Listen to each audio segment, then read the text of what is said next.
حبیب صلی اللہ تعالی علی محمد. ہم ذکر مصطفیٰ پیر روزانہ سنتے ہیں اور اس سے ایک تو ہمارا عقیدہ کلیئر ہوتا ہے. بہت سارے لوگ عقیدہ خراب کرتے ہیں کیونکہ ہمیں شان مصطفیٰ کا اتنا علم نہیں ہوتا، جس وجہ سے ہم کسی کی باتوں میں آ جاتے ہیں. آئے دن لوگ آتے ہیں کہ فلاں نے یہ کہہ دیا، فلاں نے یہ کہہ دیا، تو اب میں کیا جواب دوں؟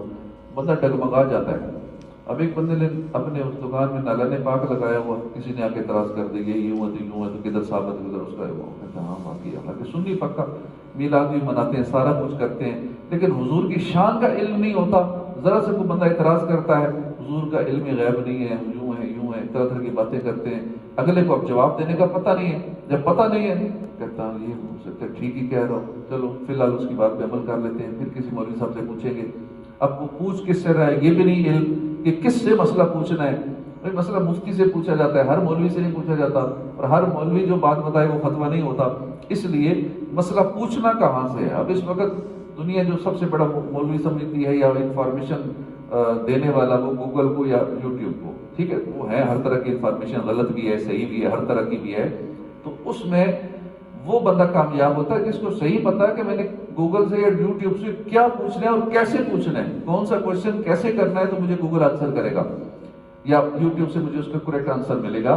تو ہر ایک کو لوگ مفتی سمجھ لیتے ہیں، پھر طرح طرح کے جوابات ملتے ہیں. پھر بندہ سمجھتے ہیں یار اس نے یوں کہا تھا تو ہو سکتا ہے یوں. اس کی ایک مین وجہ یہ ہوتی ہے ہمیں اپنے آقا صلی اللہ علیہ وسلم کی شان کا علم نہیں ہوتا کہ ان کے قدموں کی شان کیا ہے، ان کے پاؤں کی شان کیا ہے، ان کے نالین پاک کی شان کیا ہے، ان کا مقام کتنا ہے عرش اولا سے اعلیٰ میٹھے نبی کا روزہ، یہ پتہ نہیں ہوتا. اور ہم گھبرا جاتے ہیں، ہاں نہیں یہاں اتنی شان ہوگی، یہ ٹھیک کہہ رہے ہیں، یہ کچھ زیادہ ہی بڑھا دی ہے انہوں نے. تو کہاں تک بڑھائی ہے، کتنی شان ہے، تو یہ ہمیں پتہ ہونا چاہیے. اس لیے ہم روزانہ کچھ نہ کچھ سنتے رہتے ہیں. کئی کہتے ہیں نہیں حضور کے اختیار میں یہ فلاں چیز نہیں ہے، یہ حلال کو حرام کر دینا، حرام کو حلال کر دینا، یہ تو صرف اللہ کا حکم ہوتا ہے تو ہوتا ہے. ادروائز یہ حضور کسی چیز کو حرام نہیں کر سکتے، حلال نہیں کر سکتے. تاکہ یہ ہمارے عقائد درست ہو جائیں اور ہمیں اپنے آقا کی شان پتہ چلے، ان کی پاور پتہ چلے، تو پھر ہم اس حساب سے کسی سے بات بھی کر سکیں گے اور ہمارا اپنا ایمان بھی سلامت رہے گا. دو عالم کے مالک و مختار شفیع روز شمار صلی اللہ علیہ وآلہ وسلم کا ارشاد حقیقت بنیاد ہے. جب قیامت کا دن ہوگا تو لوگ اکٹھے ہو کر آدم علیہ السلام کی بارگاہ میں حاضر ہوں گے. عرض کریں گے کہ آپ رب کی بارگاہ سے ہماری شفاعت کیجئے. وہ فرمائیں گے میں اس کے لیے نہیں، لیکن تم ابراہیم علیہ السلام کا دامن پکڑو. وہ اللہ کے خلیل کے پاس جائیں گے، ابراہیم علیہ السلام کے پاس جائیں گے. وہ بھی فرمائیں گے میں اس کے لیے نہیں، موسیٰ علیہ السلام کے پاس جاؤ. موسیٰ علیہ السلام کے پاس جائیں گے کیونکہ وہ اللہ کے کلیم ہیں، ان کا بڑا مرتبہ ہے، ان کے پاس جاؤ. اب وہاں جائیں گے، وہ کہیں گے میں اس لیے نہیں ہوں، عیسیٰ علیہ السلام کے پاس جاؤ. وہاں جائیں گے کیونکہ وہ روح اللہ ہیں، کلمت اللہ ہیں.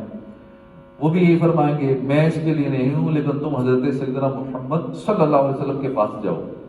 اب سارے اکٹھے ہو کر حضور کے پاس جائیں گے اور اب حضور فرمائیں گے انا لہا، ہاں آج میں ہوں، آج میں ہوں، میں ہی شفاعت کرنے والا ہوں. پھر حضور فرماتے ہیں کہ میں اپنے رب سے اجازت طلب کروں گا، مجھے اجازت ملے گی. میرے قلب میں ایسی حمدیں اللہ ڈالے گا کہ جو ابھی میرے علم میں حاضر نہیں، میں ان حمدوں سے حمد کروں گا. رب کے حضور میں سجدے میں گر جاؤں گا. اب رب فرمائے گا، مجھے کہا جائے گا یا محمد ارفع راسک، یا محمد اپنا سر اٹھائیے. وَقُلْ يُسْمَعْ لَكَ وَسَلْ تُعْطَى وَاشْفَعْ تُشَفَّعْ. اے محمد اپنا سر اٹھائیے، کہیے سنی جائے گی، مانگیے عطا کیا جائے، شفاعت کیجئے قبول کی جائے گی. میں عرض کروں گا یا رب امتی، یا رب امتی، اے اللہ میری امت، میری امت. فرمایا جائے گا جائیے اور اپنی امت میں سے ہر اس شخص کو جہنم سے نکال لائیے جس کے دل میں جو کے برابر بھی ایمان ہے. اب میں جاؤں گا، انہیں نکال لاؤں گا، پھر واپس آؤں گا، پھر سجدے میں گر جاؤں گا، پھر یہی کہوں گا، تو پھر مجھے جواب ملے گا اللہ کی بارگاہ سے یا محمد ارفع راسک وقل یسمع لک وسل تعطى واشفع تشفع. اے محمد سر اٹھائیے، کہیے آپ کی سنی جائے گی، مانگیے عطا کیا جائے گا، شفاعت کیجیے قبول کی جائے گی. پھر میں ایسے کروں گا یا رب امتی، یا رب امتی، میری امت، میری امت. کہا جائے گا جائیے ہر اس شخص کو بھی دوزخ سے نکال لائیے جس کے دل میں رائی کے دانے کے برابر بھی ایمان ہے، میں جاؤں گا اور ان کو جہنم سے نکال لاؤں گا، پھر واپس آؤں گا، پھر سجدے میں گر جاؤں گا، پھر یہی عرض کروں گا، پھر کہا جائے گا یا محمد ارفع راسک، آپ سر اٹھائیے، سنی جائے گی، آپ مانگیے عطا کیا جائے گا، شفاعت کیجیے قبول کی جائے گی، پھر میں عرض کروں گا یا رب امتی یا رب امتی، اللہ فرمائے گا جائیے، اور جس کے دل میں رائی کے دانے سے کم بھی ایمان ہے نا، آپ اس کو بھی جہنم سے نکال لیں گے، چنانچہ میں جاؤں گا، میں ایسا ہی کروں گا۔ مفسر شہیر مفتی احمد یار خان نعیمی رحمۃ اللہ علیہ اس کے تحت فرماتے ہیں کہ خیال رہے کہ ہم بذات خود رب تعالیٰ کی حمد نہیں کر سکتے جب تک ہم کو حضور نہ سکھائیں۔ اللہ کی حمد کیسے کرنی ہے یہ ہمیں جیسے حضور نے بتایا ہم ویسے ہی کرتے ہیں، ہمیں کیا پتہ ڈائریکٹ کس طرح اللہ کو یاد کرنا ہے، کیسے عبادت کرنی ہے۔ اب یہ نماز ہمیں حضور نہ سکھاتے تو کہاں لکھا ہوا ہے نا قرآن کے اندر کیسے نماز پڑھو، یوں رکعتے ہیں، ایسے اوپر نیچے ہونا ہے، سجدہ کرنا ہے، یوں کرنا ہے، یوں کرنا ہے، وضو کا طریقہ، یہ ساری چیزیں ہمیں تو حضور نے سکھائی ہیں۔ تو حضور کے سکھانے سے ہماری حمد ہے، اور حضور کی حمد جو ہے یہ رب کے سکھانے سے ہے، اور رب کی جیسی حمد حضور نے کی ہے اور کریں گے، مخلوق میں سے کسی نے ایسی حمد نہ کی، اس لیے حضور کا نام ہے احمد، ایسی حمد کرنے والا کہ جیسی کسی نے نہیں کی، احمد، بہت زیادہ حمد اور تعریف بیان کرنے والا۔ مزید فرماتے کہ اس سجدے میں حضور انور صلی اللہ علیہ وآلہ وسلم رب کی بے مثال حمد کریں گے، اور مقام محمود پر رب تعالیٰ حضور انور کی ایسی حمد کرے گا جو کوئی نہ کر سکا ہوگا، اس لیے حضور کا نام ہے محمد، جس کی اتنی تعریف کی گئی ہو، جس کی حمد رب تعالیٰ اس انداز میں بیان کرے، ایسی حمد کرے گا رب کہ جو کوئی نہ کر سکا، وہ حمد کرے گا، وہ تعریف حضور کی کرے گا، اس لیے ان کا نام ہے محمد صلی اللہ علیہ وسلم،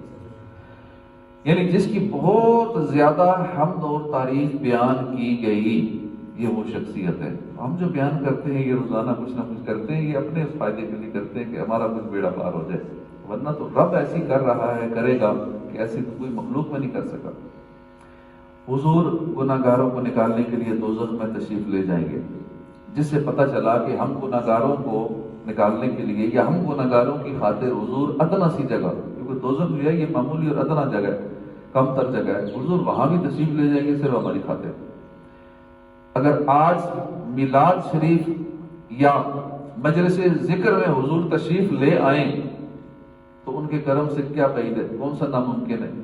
جب دوزخ میں جا سکتے ہیں اپنی امتی کو نکالنے کے لیے، تو کیا محفل میلاد میں یہ جہاں حضور کا ذکر ہوتا ہے کیا وہاں نہیں آ سکتے؟ لیکن بدبخت پھر بھی انکار کرتے ہیں، نہیں تم ایسے ہی مانتے ہو کہ حضور میلاد کی محفل میں آ جائیں، یہ دیکھو کہ حضور آ گئے، تم نے وہ کرسی بھی رکھی ہوئی تھی کہ حضور آئیں گے ادھر میلاد میں، تو طرح طرح کے اعتراضات اور اس طرح کی باتیں کی جاتی ہیں۔ تو وہ چاہیں تو آ سکتے ہیں، جہاں چاہیں آ سکتے ہیں، یہاں کرم فرمانا چاہیں ادھر آ سکتے ہیں، گھر میں کوئی محفل کرائے خوش ہو کے اس گھر میں آ جائیں، اپنے میلاد کی محفل میں خود آ کے سنیں، محفل کو چار چاند لگا دیں، کہتے ہیں سنا ہے آپ ہر عاشق کے گھر تشریف لاتے ہیں، میرے گھر میں بھی ہو جائے چلانا یا رسول اللہ۔ تو امید رکھنی چاہیے، نہ کہ یہ عقیدہ بنا لے کہ نہیں آ ہی نہیں سکتے، بھائی ان کے اختیار اتنی کم ہے کہ وہ آ ہی نہیں سکتے۔ عام روحیں ان کی اتنی طاقت ہے کہ وہ مرنے کے بعد جہاں چاہیں چلی جاتی ہیں، ود ان اے سیکنڈ وہ یہاں سے مکے پہنچ جائیں گی، مدینے پہنچ جائیں گی، چاہے زمزم کے کنویں میں پہنچ جائیں گی، عرش پہ پہنچ جائیں گی، جدھر چاہتی ہے روح ہوتی ہے، اور ایک سیکنڈ کے اندر، اس کے لیے کوئی ٹائم نہیں لگتا۔ ٹائم ہمیں لگتا ہے جب جسم کے اندر روح ہے نا، اب ہمیں یہاں سے گھر تک جانا ہے تو چل کے جانا ہے، چند منٹ لگ جائیں گے، کسی اور سٹی میں جانا ہے تو گاڑی میں بھی جانا ہے تو ٹھیک ٹھاک، ٹریفک کے اندر ٹینشن اور نہ جانے کیا کیا مشکل سے پہنچیں گے، لیکن مرنے کے بعد یہ سب رکاوٹیں ختم ہو جائیں گی، یہ ٹریفک کی رکاوٹیں، نہ پیٹرول چاہیے، نہ ڈیزل چاہیے، نہ گیس چاہیے، ویسے ایک سیکنڈ کے اندر جدھر چاہے گی روح وہاں چلی جائے گی۔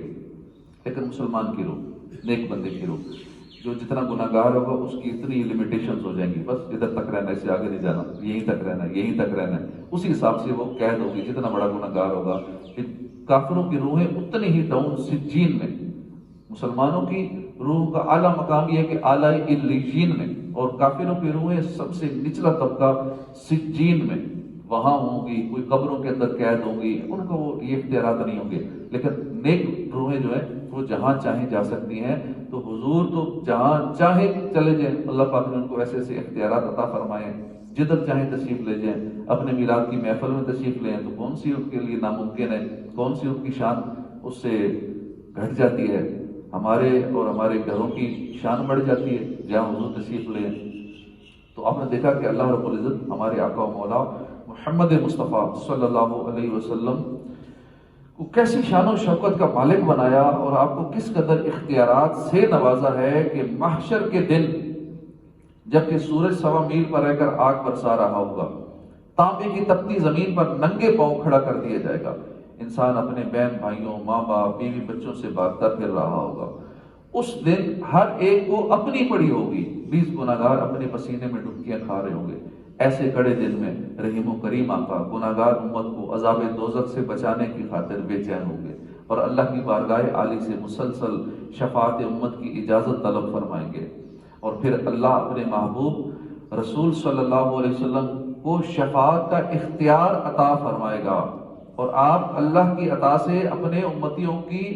شفاعت کر کے ان کو جہنم سے چھٹکارا دلوا کر جنت تک پہنچائیں گے۔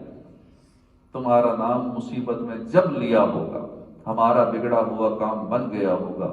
گناہگار پہ جب لطف آپ کا ہوگا، کیا بغیر کیا بے کیا ہوگا، خدا کا لطف ہوا ہوگا دستگیر ضرور، جو گرتے گرتے تیرا نام لے لیا ہوگا۔ دکھائی جائے گی محشر میں شان محبوبی کہ آپ ہی کی خوشی ہوگی اور آپ ہی کا کہا ہوگا۔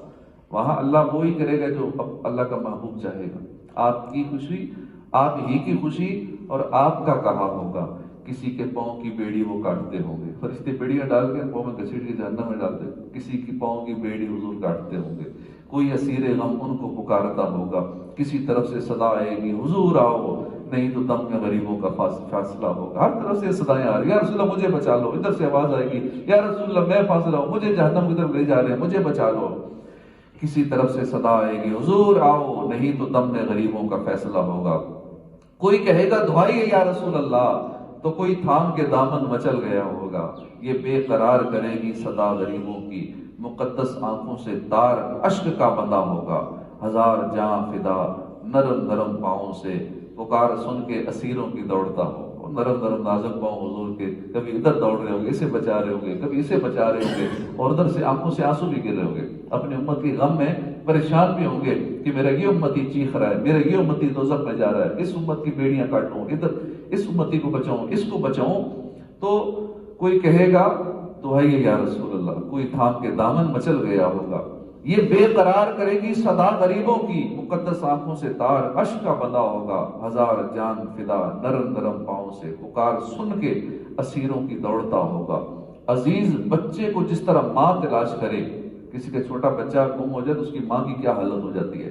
عزیز بچے کو جس طرح ماں تلاش کرے، خدا گواہ یہی حال آپ کا ہوگا۔ خدائی بھر انہی ہاتھوں کو دیکھتی ہوگی، زمانہ بھر انہی قدموں پہ لوٹتا ہوگا۔ میں ان کے در کا بھکاری ہوں، فضل مولا سے حسن فقیر کا جنت میں بسترا ہوگا انشاءاللہ۔ ہم حضور کے غلام ہیں، جنت میں بسترا ہوگا، ہمیں امید ہے انشاءاللہ۔ تو اس میں کوئی شک نہیں ہے کہ ساری کائنات کا خالق اور مالک اللہ ہے، سب اس کے محتاج ہیں، کوئی چیز بھی اس کی قبضہ و اختیار سے باہر نہیں ہے، مگر اس نے اپنے فضل و کرم سے مخلوق میں سے اپنے خاص بندوں مثلا انبیاء کرام، اولیاء اعظام کو بھی مختلف اختیارات سے نوازا ہے۔ دنیاوی سسٹم میں بھی دیکھ لیں، ہر ایک کے اپنے اپنے اختیارات ہیں، ہر ملک کے وزیر اعظم کے، صدر کے اپنے اپنے اختیارات ہیں۔ پھر ایک ملکوں میں بھی کچھ ممالک ہیں جن کے تھوڑے سے زیادہ چلتی ہے، زیادہ اختیارات ہیں۔ جب دنیا کا ایک نظام ایسا ہے تو روحانیت کا عالم اسی طرح ہے کہ ہر ایک کو اللہ نے اختیارات عطا فرمائے۔ اس بات کو یوں سمجھیے کہ جو جس مرتبے کا مالک تھا اسے اسی کے مطابق اختیارات عطا کیے گئے۔ بلا شبہ انبیاء کرام وہ قابل احترام مقدس ہستیاں ہیں جن کا مخلوق میں مقام سب سے اعلیٰ ہے، لہذا ان کو عطا کردہ معجزات، کمالات، اختیارات بھی دیگر مخلوق سے افضل ہیں، اعلیٰ ہیں۔ پھر ان میں بھی تاجدار انبیاء، محبوب کبریا کو جو مقام اور مرتبہ حاصل ہے وہ کسی مسلمان سے ڈکا چھپا نہیں ہے، لہذا آپ صلی اللہ علیہ وسلم کے اختیارات دیگر انبیاء کرام کے اختیارات سے نمایاں ہیں، یعنی زیادہ ہیں، اور پھر کو کہے بے اختیار ہیں۔ اختیارات پہ اعتراض کرتے ہیں، کھل کے کرتے ہیں، شاید آپ کا واسطہ پڑا نہیں پڑا، یہ تو کھل کے باتیں کی جاتی ہیں سوشل میڈیا پہ بھی اور ویسے بھی عام حالات میں بھی، کہ لوگ کہتے ہیں یہ اختیار ہے تو وہ اختیار ہے، نہیں ہے اختیار۔ یہ باتیں مسلمان کہلانے والا کر رہا ہے، بڑی بڑی داڑھیوں والے کر رہے ہیں، اور نہ جانے کیا کیا بتاؤں آپ کو، واسطہ پڑے گا تو شاید آپ کو آئیڈیا ہو ہی جائے گا۔ خلق سے اولیاء، اولیاء سے رسول، اور رسولوں سے اعلیٰ ہمارا نبی، ملک کونین میں انبیاء تاجدار، تاجداروں کا آقا ہمارا نبی، سارے اچھوں میں اچھا سمجھیے جسے ہے اس اچھے سے اچھا ہمارا نبی، سارے اونچوں میں اونچا سمجھیے جسے ہے اس اونچے سے اونچا ہمارا نبی، سب چمک والے اجلوں میں چمکا کیے، اندھے شیشوں میں چمکا ہمارا نبی۔ پارہ 5 سورہ نساء میں ارشاد ہوتا ہے فلا وربک لا یؤمنون حتی یحکموک فیما، تو اے محبوب تمہارے رب کی قسم وہ مسلمان نہ ہوں گے جب تک اپنے آپس کے جھگڑے میں تمہیں حاکم نہ بنائیں، پھر جو تم حکم فرما دو اور اپنے دلوں میں اس سے وہ رکاوٹ نہ پائے اور جی سے اسے مان لے، جو تم فرما دو اسے مان لے۔ اسی طرح اور بہت ساری آیات ہیں کہ جو رسول تمہیں دیں وہ لے لو، جس سے منع فرمائیں باز رہو، وما آتاکم الرسول فخذوہ وما نہاکم عنہ فانتہوا، جو رسول تمہیں دے دیں لے لو، جسے منع کر دیں اس سے باز رہو۔ ایک اور جگہ فرمایا کہ لڑو ان سے جو ایمان نہیں لاتے اللہ پر اور قیامت پر اور حرام نہیں مانتے اس چیز کو جس کو حرام کیا اللہ اور اس کے رسول نے۔ یہاں لفظ آیت میں استعمال ہوئے ہیں کہ وَلَا يُحَرِّمُونَ مَا حَرَّمَ اللَّهُ وَرَسُولُهُ، اللہ نے حرام کیا اور اس کے رسول نے، اس کا مطلب ہے رسول بھی حرام کرتے ہیں چیزوں کو، حلال کو حرام کر سکتے ہیں، حرام کو حلال کر سکتے ہیں۔ یا آیت میں واضح لفظ ہے ما حرم اللہ ورسولہ، اس چیز کو حرام کیا اللہ اور اس کے رسول نے۔ اب اور کئی آیات ہیں اس طرح کی، وما کان لمؤمن ولا مؤمنۃ اذا قضى الله ورسولہ امرا ان یکون لهم الخیرۃ من امرہ، اور کسی مسلمان مرد نہ مسلمان عورت کو پہنچتا ہے کہ جب اللہ اور رسول کچھ حکم فرما دے تو انہیں اپنے معاملے کا کچھ اختیار نہیں ہے،